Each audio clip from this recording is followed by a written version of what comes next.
The thing I loved about my youth was I was brash. I felt I could conquer the world. And that should grow as you mature, but when you fall into homelessness, you also fall in dignity, self-esteem, and hope. Excuse me, brother, could you spare a quarter? God bless you. You kind of sleep with one eye open because you don't know what's going to happen. You don't know if someone might touch your kids if you sleep or whatever have you. So I kind of slept light. I slept really light. As a mother, when you're homeless and your children are not with you, there's a sense of failure there. I could have been like a popular kid in school, but you didn't know nothing about me. You wouldn't look at me like, oh, he's homeless. You wouldn't know that unless I told you. I think a lot of people end up homeless because they don't have support structures. If I were to lose my job, I could call my mom, I could call my brother. I mean, somebody would help me out. That people, when they become homeless, they really don't have anybody else that they can reach out and connect to. At 28, the father of my last two kids, he passed away, and I could no longer stay with my grandmother, so a girlfriend told me to call the homeless shelter. I was living with my children and their father and had what I thought was the perfect American family. For whatever reason, he decided he no longer wanted to be a part of that, and at that point, my life began to fall apart. Nobody necessarily wants to help you raise 3 children. Even in calling around, we found that a lot of places wouldn't take us because we had so many children, and it was either single shelter for women or, vice versa for men, and it was very discouraging at the time trying to find. But we always make the best of things. It doesn't matter where we are. We always make the best out of any situation. And of course, our main priority was the children, making sure that they were comfortable and happy. Well, coming from where we came from to here, it felt like a palace. We were out of that one room. We had a kitchen we could finally cook because the kids were like, oh, Mom, I really miss you cooking. Oh, I can't wait. My son, Wayne Jr., he was like, spaghetti, that's the favorite meal, and he was so happy, and I was happy for him, so I was like, Wayne, I can finally fix Wayne some spaghetti. So it was very, everybody here is very warm and, just make you feel at home from the time you walk in that front door. But I was really apprehensive when we first got here because, you walk in and we met our caseworker and it was giving us the rules and everything.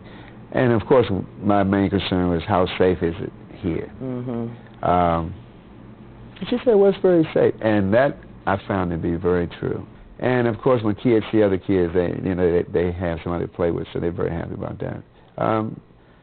So I have to give Community of Hope a big star for that. Community of Hope is the best thing that happened to me since I've been homeless, and I can honestly say that. This is a great program. This program, I'm willing to help people establish their life.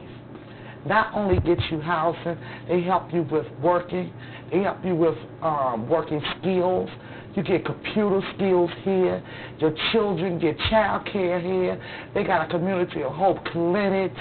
The doctors that I used to go to is way up George Avenue, M Street. It's called George Washington University Hospital. And it's so far for me to travel up there. And Community of Hope Clinic is right here. It's the Community of Hope's clinic. So why not go there? So I went down there. They're a strong community, trust me. And they are just what they call Community of Hope.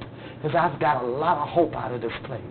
A lot of hope. It's not about how you look, because I stayed looking like a normal kid. I told you I like to be popular, so I could have been like a popular kid in school, but you didn't know nothing about me. You wouldn't look at me like, oh, he's homeless. You wouldn't know that unless I told you.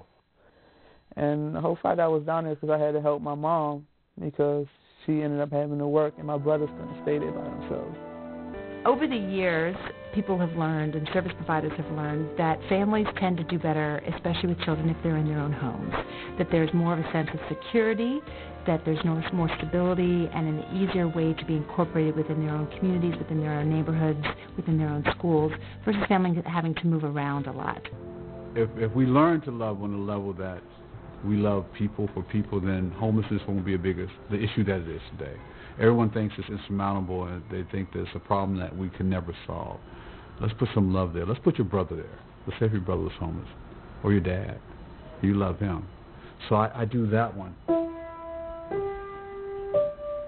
It's a simple melody. This is all we need. We need some love. And that kind of catches folks. And they say, yeah, that's real. Not just for one, but for everybody.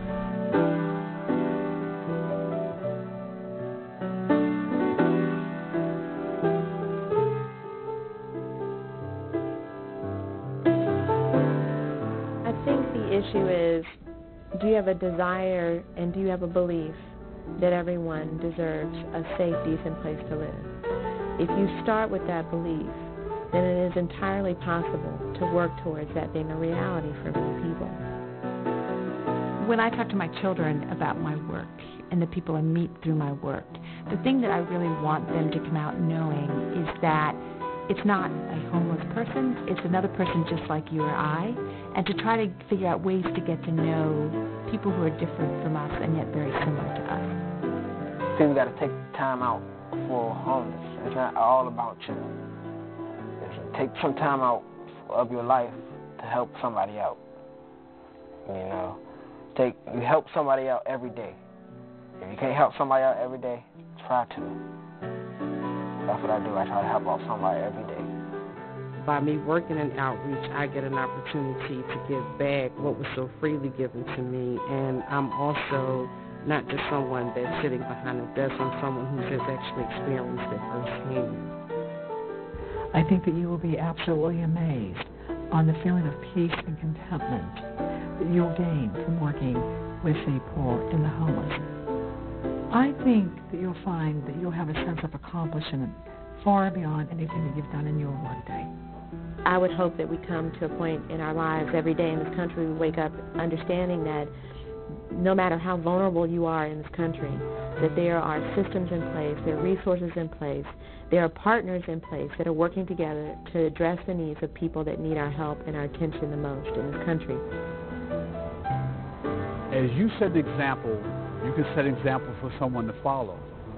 For those who can't speak for themselves, you can go speak for them. You can empower homeless people to be visible.